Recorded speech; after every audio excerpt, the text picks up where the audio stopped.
দেখছিলাম আজ মালদ্বীপের বিপক্ষে মাঠে নামছে বাংলাদেশ। জয় তাদের একমাত্র লক্ষ্য, র্যাঙ্কিং এ উন্নতি করা। কতটা সম্ভাবনা আছে এ নিয়ে আমরা আলোচনা করতে চাই। আমাদের সাথে এই মুহূর্তে যুক্ত হচ্ছেন ক্রীড়া বিশ্লেষক নাসিরউদ্দিন চৌধুরী।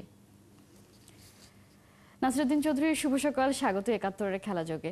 আমরা দেখছিলাম মালদ্বীপ এবং বাংলাদেশের ডিফারেন্সটা যদি দেখি, র্যাঙ্কিং এ তারা আমাদের চেয়ে অনেকটাই এগিয়ে, কিন্তু তারা গেল এক বছর ধরে তারা ফুটবল থেকেই দূরে। তাদের দেশে কোনো লিগ হচ্ছে না, তারা দ্বীপে দ্বীপে টুর্নামেন্ট খেলে বেড়াচ্ছে। এই দলটার বিপক্ষে বাংলাদেশকে আপনি ফেভারিট মানছেন কিনা? আর যেটা আসলে তপু বলছিলেন যে এশিয়ান কাপের প্রস্তুতি শুরু হচ্ছে আজকের এই ম্যাচ দিয়ে, সেটারও আসলে কতটা প্রস্তুতি ভালো হবে বলে আপনি মনে করছেন?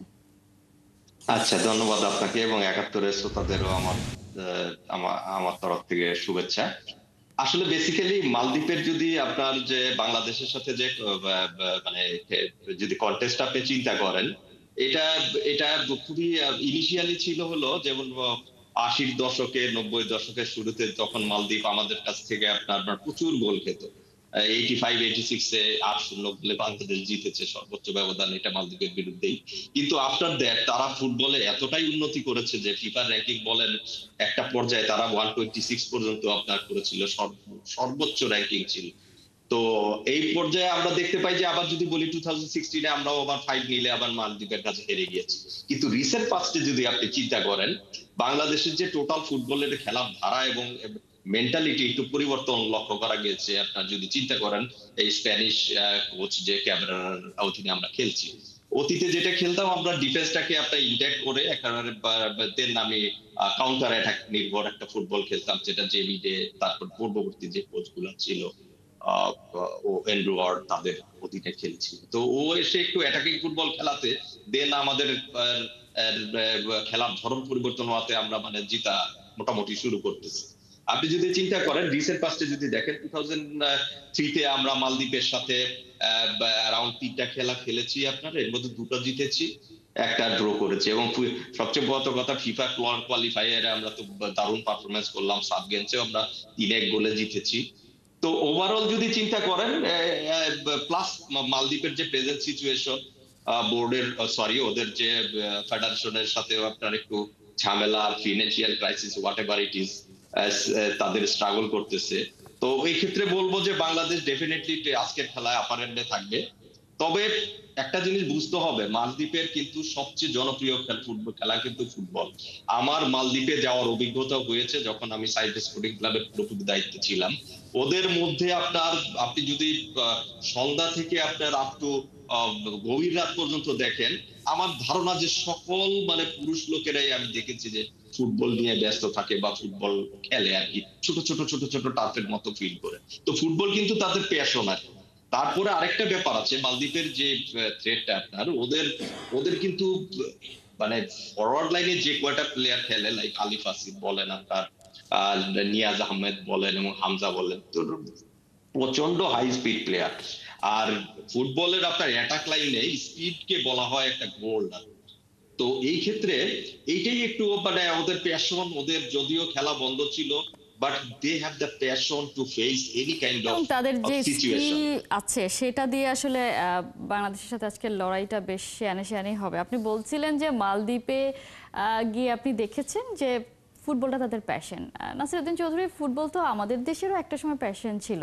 আমরা যখন ছোট তখন দেখেছি ফুটবল নিয়ে কি পরিমাণ এক্সাইটমেন্ট প্রত্যেকটা মানুষ সমর্থকের মধ্যে কাজ করে, এবং তখন আসলে ফুটবলেরই জোয়ার ছিল। কেন সেটা ধরে রাখতে পারলাম না সে নিয়ে আমরা আসলে অনেক আলোচনা করেছি। আপনি তো একটা ক্লাবের সাথে যুক্ত ছিলেন। আমরা কেন আসলে দিনের পর দিন পিছিয়ে পড়ছি সব দিক থেকে? আমরা যদি আসলে যাই, ঘরের মাটিতে হয়তো খেলছি, লিগ হচ্ছে, সবই ঠিকঠাক, কিন্তু আসলে বাইরে কম্পিটিশনে আমরা এত পিছিয়ে কেন? মানে এর ভেতরে যে কত ওই মানে মানে ভেরিয়েবল ইনভলভ, মানে কত বিষয় যে ইনভলভ, এটা আনবিলিভেবল। ফুটবল কিন্তু আপনার এমন মনে হয় যে একটা ফুটবল ক্রিকেটের তুলনায় বা অন্যান্য স্পোর্টস এর তুলনায় খুব ইজি গেম, আসলে ব্যাপারটা প্রচন্ড জটিল। আর মডার্ন ফুটবল তো আপনার চলে আগে যেমন খেলতাম আপনার, আমাদের যে ওয়ার্ল্ড ফুটবলও ছিল, এগুলো কিন্তু ছিল হলে আপনার স্টার নির্ভর ফুটবল। আপনি চিন্তা করেন অতীতে আপনার জিকো, তারপরে আপনার আর ম্যারাডোনা, পার্টিকুলার দুই একটা প্লেয়ারই আপনার মনে করেন সুপারস্টার ছিল, পুরো গেম কিন্তু আপনার চেঞ্জ করে দিত। এখন কিন্তু টোটাল ফুটবলটা হয়ে গিয়েছে টিম গেম। আপনার পার্টিকুলার কোনো প্লেয়ারের উপর কিন্তু ডিপেন্ডেন্ট হয়ে কিন্তু এখন আপনার কোনো ফুটবল চলে না। অ্যাজ ওয়েল অ্যাজ আপনার প্রচুর আপনার টেকনিক্যাল এবং আপনার যদি বলি যে টেকনিক্যাল যে ইনস্ট্রুমেন্টের ব্যবহার প্রচন্ড হয়ে গিয়েছে, এবং স্ট্র্যাটেজিক্যাল খেলা বলেন আপনার, এখানে কিন্তু ইন্ডিভিজুয়ালের কোনো মানে নাই। প্লাস আরেকটা ব্যাপার হয়েছে যে বাংলাদেশে সামহাও আপনার দর্শকরা মোটামুটি বাংলাদেশের লোকাল ফুটবল থেকে যথেষ্ট দূরে সরে গিয়েছে। তাতে দেখা যায় যে আপনার যদি আপনার দর্শকরা দূরে সরে যায়, তখন কিন্তু আপনার টোটাল ফিনান্সিয়াল সিচুয়েশনও একটা নাসিরউদ্দিন ইম্প্যাক্ট চৌধুরী, পড়ে। দর্শকদেরকে টেনে ধরে রাখবে কারা? এই দায়িত্বটা কাদের? না, দর্শককে টেনে ধরে রাখতে হবে তো, এটা তো টোটাল মানে বললাম না, এখানে ক্লাবদের ইনভলভমেন্ট আছে, তারপর ফেডারেশনের ইনভলভমেন্ট আছে। এটা এটা তারপরে সর্বোপরি আপনার ফুটবল মনে হয় যে এটা অল্প খুব কম মানে এক্সপেন্সিভ খেলা, আসলে ব্যাপারটা তা না। ইটস এ হিউজ এক্সপেন্সিভ খেলা, যেখানে একটা প্লেয়ারের আপনার ট্রান্সফার ভ্যালু হয় ৩,০০০ কোটি টাকা, ২,৫০০ কোটি টাকা ওয়ার্ল্ড ওয়াইড। আপনি স্বাভাবিকভাবে ইটস এ হিউজ এক্সপেন্সিভ মানে খেলা। তো ওই ক্ষেত্রে সেটা তো আপনাকে আন্তর্জাতিক ফুটবল, বা যদি আমরা একটু বিশেষ করে বলি ইউরোপিয়ান ফুটবল, বা এখন আমরা দেখছি সৌদি আরব আসলে যেটা করছে, তারা সেইভাবে খেলাটাকে ইন্ট্রোডিউস করতে পেরেছে, বা সেইভাবে আসলে পুরো ব্যাপারটাকে তারা ট্রান্সফার মার্কেটটা আমরা দেখলেই বুঝি যে একজন ডিফেন্ডারকে কেনার জন্য আসলে কি হয়ে যায়। আগে তো শুধুমাত্র স্ট্রাইকারদেরকে নিয়ে একটা মার্কেটে একটা হুড়োহুড়ি পড়তো, সেখান থেকে এখন ডিফেন্ডার বলি, মিডফিল্ডার বলি, প্রত্যেকের জন্যই আসলে মানে বেহিসেবি টাকা খরচ করা হচ্ছে। তারা সেইভাবে আসলে করতে পারছে। আমাদেরটা যদি বলি, আমরা শুধু দক্ষিণ এশিয়ার অঞ্চলেও যদি চিন্তা করি, সেখানে তো আমরা একেবারেই তলানিতে। সেটা কেন? মানে এইখানের কম্পিটিশনে তো অ্যাটলিস্ট আমাদের একটা মর্যাদার জায়গায় থাকার কথা। আপনার ফুটবল যে আমরা যে ফুটবলারদের যে গড়ে তুলি, এগুলি কিন্তু সব অ্যাডহক বেসিসে। আপনার ধরেন আমাদের কিন্তু ফুটবলের এডুকেটেড ফুটবলার নাই। এডুকেটেড ফুটবলার মিন্স আপনাকে যে গ্রাজুয়েশন করতে হবে, এই তারপরে আপনাকে ইউনিভার্সিটি লেভেলে পড়তে হবে, কলেজ লেভেলে, ইট ডাজন্ট মিন দ্যাট। আপনাকে ফুটবল এডুকেশনটা প্রপারলি হইতে হবে, যেটা হলে গিয়ে সারা ওয়ার্ল্ড ওয়াইড। আপনার খেলা স্টার্ট করতে হবে ৫ বছর থেকে। দেন আপনি ট্যাকটিক্যাল ট্রেনিং, ট্যাকটিক্যাল, তারপরে ফিজিক্যাল, তারপরে আপনার টোটাল আপনার যে শারীরিক গঠন, সবকিছুই কিন্তু আপনি মানে এই ধাপে ধাপে ক্রিয়েট করে আপনাকে এগিয়ে যেতে হবে। আমাদের কি হয়, আমাদের ফুটবলার ধরেন কোন অঞ্চলে একটা একটা আপনি খেলা দেখতেছেন, একটা লোকাল খেলা দেখতেছেন, যাকে আমরা বলি খ্যাপ খেলা, ওর মধ্যে হঠাৎ করে একটা প্লেয়ার আপনার চোখে বললো, বাহ এটা তো খুব ভালো খেলতেছে, ভালো কিক করতেছে, বাট সেই আপনার ট্রান্সফার হয়ে আসতেছে ধরেন স্থানীয় লিগে, দেন স্থানীয় লিগে থেকে ঢাকাতে ট্রান্সফার হচ্ছে। কিন্তু আমরা এখন পর্যন্ত শিক্ষিত ফুটবলার পাচ্ছি না, যা কিনা ক্রিয়েট করবে একটা একাডেমি। একাডেমি এখন বলেন, একাডেমি তো একটা ক্লাবের কাজ, হয়তো বা ক্ষেত্র বিশেষে এখন আমাদের যেহেতু অনেক ক্ষেত্রে করতে পারছি না, ফেডারেশনেরও দায়িত্ব নিতে হবে।